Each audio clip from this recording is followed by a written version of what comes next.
anong isang tanong ang gusto mong itanong sa mga marami? My career. Maybe what should I do? Where's it gonna go? Okay. And then Like, wait lang, be specific. Your acting career. showbiz acting. Showbiz Yes. We'll see. Sorry, showbiz. Sige, 3 cards.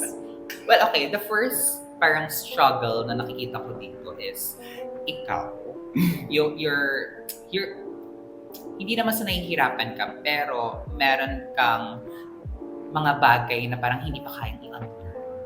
I-unlearn. Na apparently, kailangan mo siyang i-unlearn to be able to be more I see. efficient. Like let go of the things so that I can grow. Parang ganun. Yes, parang unlearning something, like a habit, ganyan, a belief, or Yes, pwede rin yes, yung yes. napag-aral, yung ang tawag dyan, pananaw mo about a certain topic in showbiz na hindi na, or a certain topic about acting na hindi naman pala dapat ganun yung pananaw Tama. or ganun yung pagtingin. Oo. So yun yung somehow na medyo pumipigil sa'yo personally. But even though na you have a lot of things to unlearn pa, hindi naman din natin mapipigilan yung opportunities. Kasi actually, this 2026 is good for you pagdating sa showbiz career. There will be a lot of parang projects na biglang susulpot. Nice. Si The The Devil. devil. Parang it's all about di ba acting? It's all about being honest or parang honesty. True. So I think you have to be honest lang to your core. Dapat hindi yun mawawala sa'yo.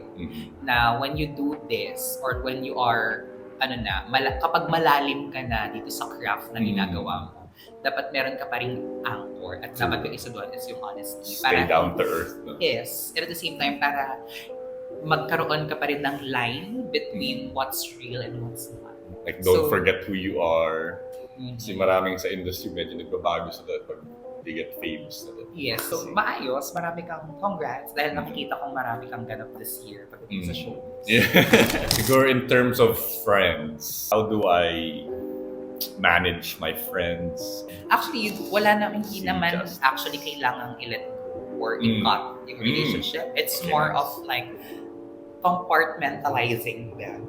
Like if ever man na merong silang nakakainis na personality, you do not need to parang crucify them for that. Or like burn the bridge. parang Yes, ganun. diba? Parang siguro it's about learning how to set boundaries. I guess we just need to understand and just plan accordingly.